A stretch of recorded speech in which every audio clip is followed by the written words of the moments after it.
बिस्मिल्लाहिर्रहमानिर्रहीम अल्लाहुम्मा सल्लि अला मुहम्मदिन अब्दिक व रसूलिक व सल्लि अलल मोमिनीन वल मोमिनात वल मुस्लिमीन वल मुस्लिमात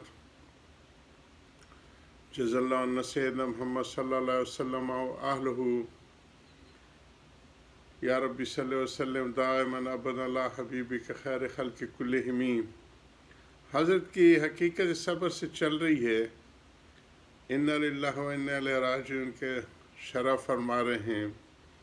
फरमाया कि इसमें दो जुमले हैं। पहले में इन्ना लिल्लाह कि मलकियत हकीकी अल्लाह सुब्हान ताला के, बाकी सारे जो हमें दी गई है आरियतन दी गई है, वक्ती तौर पे दी गई है, और जब उसको हकीकी समझा जाए कि वो किसी और की है, जब भी लेना चाहे तो उस पर परेशानी नहीं होनी चाहिए।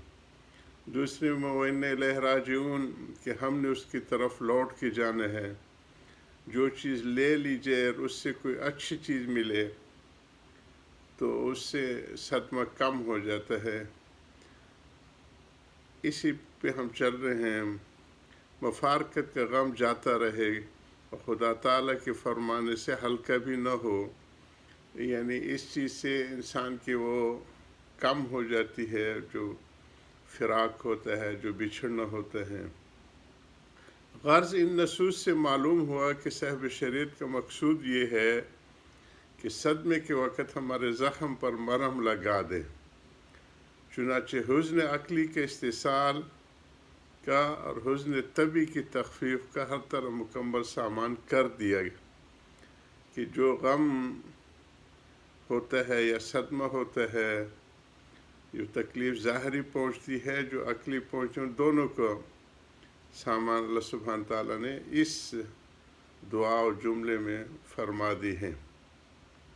मगर हम ये चाहते कि हमारा दिल हर वक्त ज़ख्मी रहे, इसलिए ऐसा सामान करते हैं। हमारे माशरे में ये इंतहाई तकलीफ़ दह सूरत हाल है कि वो हर वक्त गम को ताज़ा रखते हैं, बिलखुसूस ख़वातीन में,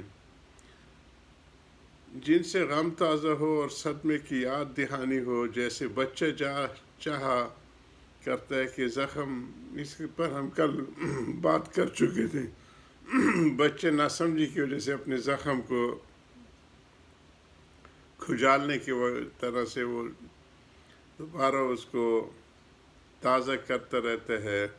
वालिद और बड़े उसको मना करते हैं कि इसको हाथ ना लगाओ ताकि जल्दी ठीक हो जाए। शायद यहाँ किसी को ये सवाल पैदा हो कि जो हक़ ताला को हमारे साथ ऐसी रहमत है, हम हमारा गमगीन रहना पसंद नहीं बल्कि हुज़्न और गम को ज़ायल करना चाहते हैं, तो फिर सदमा भेजते ही क्यों हैं? पूरी रहमत तो ये होती है कि सदमा और रंज भेजते ही न हो। जो बाद में उस इज़ाले की फ़िक्र की जाए, उसका जवाब ये कि रंज और सदमा भेजने में हिकमतें हैं, इसलिए भेजते हैं। मगर वो ये चाहते हैं कि जिस हिकमत के रंज और सदमा भेजा जाता है उस हिकमत को हासिल करो, रंज ही को लेकर न बैठ जाओ। जैसे उस्ताद बच्चे को तमाचा या कमची इसलिए लगाता है ताकि सबक याद कर ले। ये मकसूद नहीं होता कि तमाचा और कमची ही को सबक बना ले। अगर वो सबक जल्दी ही याद कर लेगा तो फिर उस्ताद शफ़क़त से उसको प्यार करेगा, चोट की जगह को भी सहलाएगा, उस पर हाथ मलेगा, थपकी देगा। और अगर सबक मकसूद को उसने याद न किया बल्कि मार ही को सबक बना ले तो यकीनन अब उस्ताद का गुस्सा बढ़ेगा। इसी तरह यहाँ समझो कि ये नागवारा वाक़यात हमारी तंबीह और इस्लाह के लिए भेजे जाते हैं, जिनसे मकसूद ये कि हम चौकन्ना होकर आमाल में इस्लाह करें। ये मकसूद नहीं कि बस रात दिन नागवारा वाक़यात ही का सबक रटते रहें और गम को नोचते रहें, इसमें पढ़कर असल मकसूद को भूल जाएं। मैं बकसम कहता हूँ اور اس سمجھنے سے زیادہ کوئی ذریعہ تسلی کا نہیں کہ ناگوار واقعات میں حکمت ہوتی ہیں۔ اہل اللہ کو مصیبت کے وقت تعین کے ساتھ ہر واقعے کی حکمت معلوم ہو جاتی ہے۔ گو اجمالاً اعتقاد تو سب کے ہی کو ہے، مگر اہل اللہ کو بالتعین معلوم ہو جاتے کہ اس واقعے میں ہمارے واسطے یہ حکمت تھی۔ اس کو بیماری میں، چوری میں اور دشمن کی ایذا میں، ہر ناگوار معاملے میں کھلی حکمت نظر آتی ہے۔ واقعے کے ساتھ ہی اس کے دل میں کوئی کھجالتا ہے کہ یہ معاملہ اس حکمت کے لیے کیا گیا ہے۔ بس وہی تو نہیں آتی، نہ آواز سنائی دیتی ہے، باقی سب کچھ ہوتا ہے۔ رات دن ان کے قلب پر افعال الہیہ کی حکمتیں منکشف ہوتی رہتی ہیں۔ پھر کیا ممکن ہے کہ ان کو ناگوار واقعات سے عقلی ناگواری ہو؟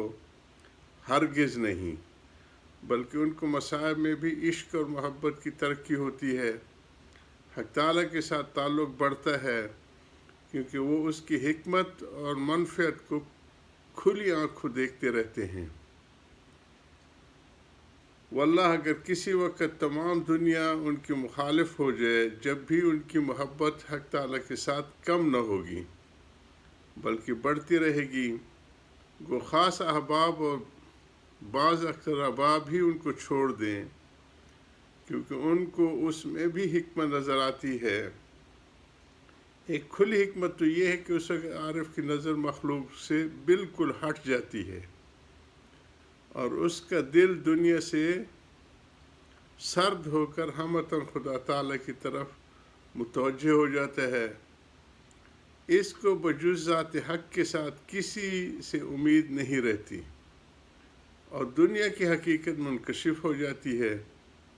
وہ حقیقت وہ ہے جس کو مولانا فرماتے مولانا روم صاحب رحمت، گر گریزی بر امید رہتے ہم از بخا پیش آیت آفتے۔ اگر راحت کی امید پر بھاگتے ہو تو پھر وہاں بھی تمہیں مصیبت پیش آئے گی۔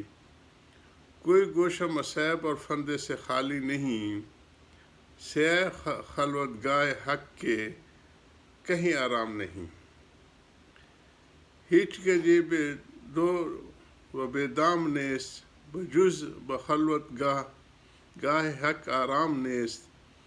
کہیں پہ بھی مصائب و فندے سے خالی نہیں، سوائے خلوت گاہ حق کے کہیں آرام نہیں، کہ بالکل سب کچھ چھوڑ دو، ایک اللہ کی طرف رجوع کر۔ مصائب اور آرام اور احباب کی بے مروتی سے سالک کو اس حقیقت کا پورا انکشاف ہو جاتا ہے اور وہ ہمتاً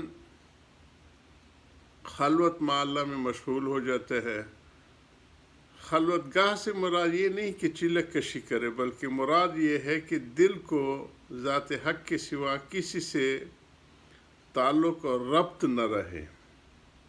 جس کو یہ حالت حاصل ہو جائے وہ ہر دم خلوت میں ہے، گو بظاہر مخلوق کے ساتھ ہو، اور جس کو ربط قلب باللہ حاصل نہ ہو چاہے وہ چلک کشی بھی کرے، خلوت سے محروم ہے۔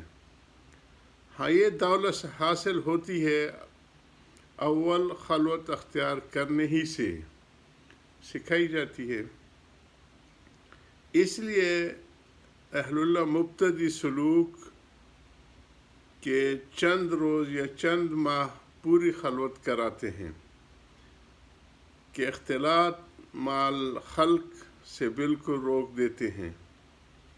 جیسے طبیب یا ڈاکٹر، آج کل اس حضرت کے زمانے میں طبیب تھے، مسحل، یہ اس وقت کی علاج معالجے جو لیگزیٹو وغیرہ آج کل ہیں کہ دن مریض کو خلوت کا حکم دیتے ہیں کہ تاکہ ہمتاً دستوں کے تصور میں مشغول رہے۔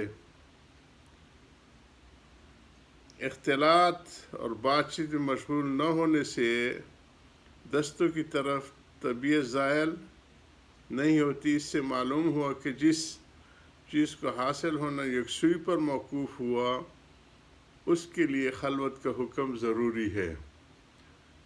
حضرت کی ان باتوں کو جاری رکھیں گے۔ آخر دعوانا الحمدللہ رب العالمین، ربنا تقبل منا انک انت السمیع العلیم وتب علینا انک انت التواب الرحیم۔